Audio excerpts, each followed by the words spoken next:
We recommend this product be installed by a competent gunsmith. Modification of your firearm may nullify the warranty of the firearm's manufacturer. No liability is expressed or implied for damage or injury which may occur from improper use or installation of this product. You are responsible for the safe handling, legalities, and use of your firearm. Warning: always wear safety glasses when working on firearms.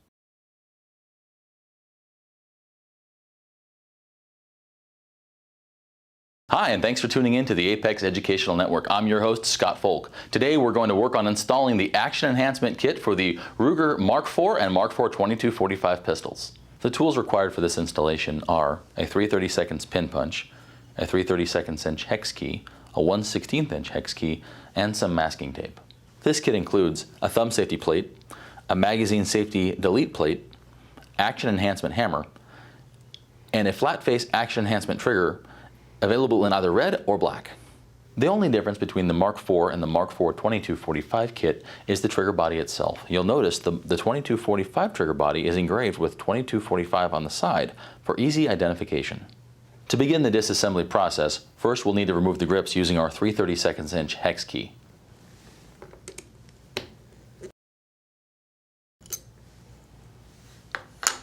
On the 22-45, when you take the left grip panel off, the bolt lock will typically pop right off. If it doesn't, this is the proper time to remove it.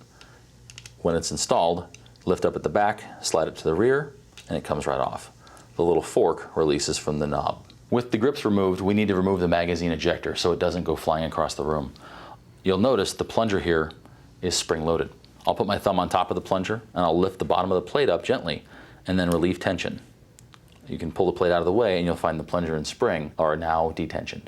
To make our lives a little easier, we're going to tape the sear pin in place as well as the trigger bar pin wire. So we'll take some masking tape and cut it to approximately 3/8 inch square. I'll cover up the sear pin itself on the left side. I'll also cover up the trigger bar pin, trigger bar spring on this side as well. I'll flip the frame over and I'll tape the other side of the sear pin. This prevents the sear pin from walking out on us while we install the rest of the kit. On the 22-45, you'll notice I only taped the sear pin on both sides. I did not need the third location of tape like on the Mark IV. On the 22-45, you'll notice the trigger pivot pin does not have a headed pin like the Mark IV does. This is just a flush fit pin. It still pushes out the same way, from the left to the right. After taping the sear pin in place, I'll take an empty magazine and I'll put it into the mag well and lock it all the way into the frame. This will aid our installation process and keep the sear out of the way while we install the hammer. Next, we'll flip the frame over and we'll remove the left side thumb safety by using our 16th inch hex key to loosen the screw and pull that screw all the way out. Once that screw's out, we can take the thumb safety paddle off and set it aside. Next, we need to relieve the hammer tension so we can take the rest of the gun apart. So what I'll do is I'll make sure the thumb safety is off. I'll put my hand on top of the hammer, pull the trigger, and then let the hammer come up slowly. This will detension the hammer force so we can take the rest of the mechanism apart. With the hammer detensioned, now I need to pull out the left side thumb safety. I want to caution you that there's a plunger and spring inside of here that will come shooting straight out the back if you're not careful. So what my method to remove this is, I'll put my finger on the back of the thumb safety. I'll use my Allen wrench to push on the thumb safety axle, push it out while I capture that spring and plunger with my finger, and then I can pull it out of the gun without any extra tension. With the thumb safety detent and spring detensioned, I can now pull it all the way out of the frame, which will release my hammer and other components. I'll set that part aside and we'll remove the rest of the components now. Now we can remove the hammer assembly. I'll hang on to the hammer itself. I'll pull my Allen wrench back out to make sure it's out of the way. Then I can pull my hammer and part of the trigger bar out of the frame and the entire hammer assembly comes out. With the hammer removed, the safety plate's now free to come out. I'll flip the frame over and I'll just slide it out of the frame and set that aside as well. To remove the trigger bar and trigger body, first I'll drop the magazine roughly an inch out of the frame.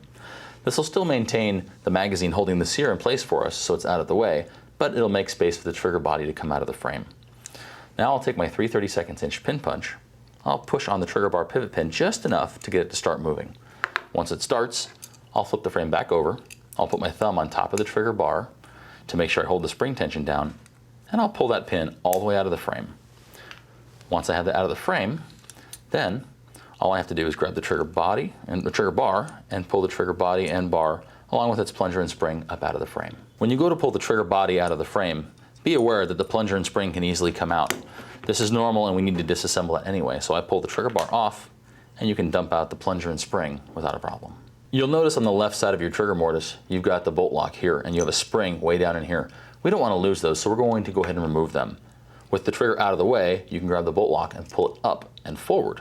This allows you, when you roll the frame sideways, to disconnect the bolt lock from the back of the frame, lift the back section off this little nub, pull it forward, and it'll disconnect.